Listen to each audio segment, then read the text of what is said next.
Corporate needs you to find the differences between this picture and this picture. Okay.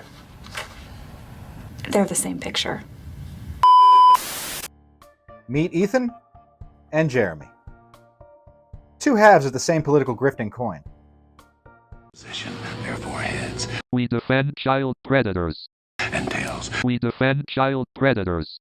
These two are the perfect example of what happens when you become the embodiment of your political stance. Jeremy's channel, The Quartering, puts out multiple videos daily. The absolute worst. What the hell? Check out new videos 12 p.m. 2, 3, 5, and 6 on YouTube. Dude, you post 5 videos a day? That's a lot. All poorly researched as he goes on an unrelenting witch hunt for any shred of wokeness in today's pop culture media. Sometimes haphazardly drifting into a political issue.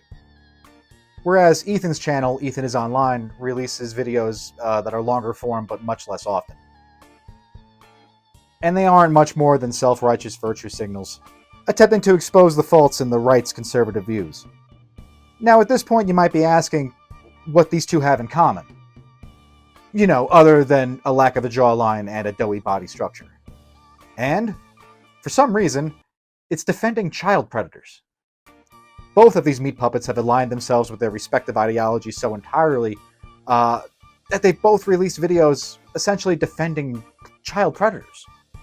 And I wanted to give a little bit of time for the dust to settle as we have now confirmation.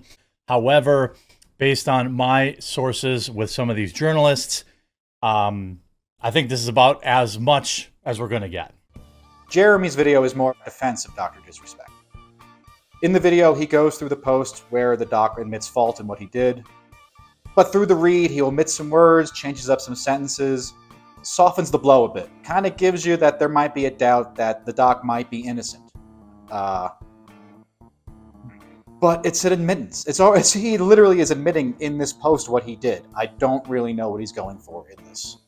Michael Knowles is like a D-tier Daily Wire guy, so I never really talk about him. He's really stupid. He's like the Waluigi to Ben Shapiro's Mario. But he did interview Alex Rosen, and I figured I would watch the interview. See what he has to say. Now, Ethan's video seems to be little more than a character assassination on Alex Rosen, in which he questions the tactics him and his team use to actually go about catching predators.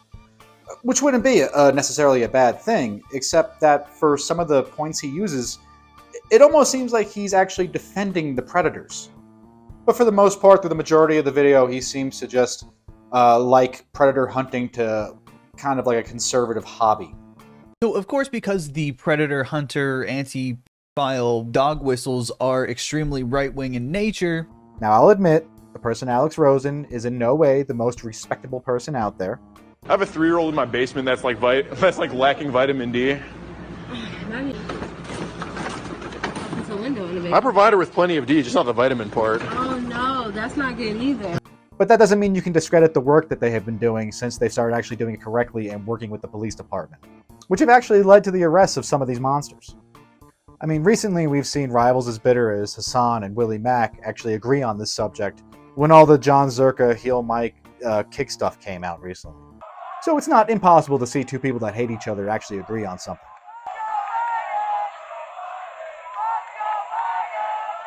But these two decided that the political game was important enough to move the goalposts as needed. There are dangers when politics becomes an our side, their side, team sport.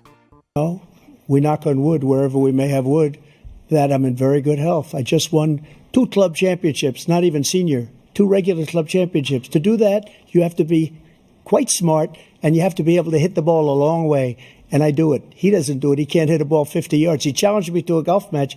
He can't hit a ball 50 yards. Look, I'd be happy to have a driving contest with him. I got my handicap, which when I was vice president, down to a 6. But by the way, I told you before, I'm happy to play golf if you carry your own bag. Think you can do it? I mean, you'll start to turn a blind eye when one of your teammates starts fouling other players, as long as it leads to a win for your side. It's gotten to the point where sides are literally drafting people, like some kind of a war. You guys have no idea how much of a W it can be for the left if we play our cards right with having Mr. Beast in the culture war. You guys get that the right is just handing us Mr. Beast, right? This guy is literally aligning Mr. Beast for an entire political agenda just because he's defending his friend and sees his friend as a person. That's a political issue now. But the good news is that even after both of these videos was released, nothing's changed. Alex Rosen is still out there catching predators. And it was not police who caught him. The police chief here in Port St. Lucie tells me there is no question whatsoever that this accused sexual predator is only off the streets because of the work of this nationwide group called Predator Poachers. The doc has lost everything, apparently. But for both of these creators, it is extremely disingenuous to preach and try to take a morally superior high ground, while at the same time being willing to align yourself with this kind of a predator, just because that doing otherwise might reflect negatively on one's side. And these two are a definitive example of when that happens. Howdy. Thank you for watching this video all the way through. If you did, I hope you enjoyed it. I'm doing my best to grow my channel out this year. If you enjoyed this video, I hope I earned your subscription. And yeah, I'm going to keep doing what I'm doing, and see y'all next time.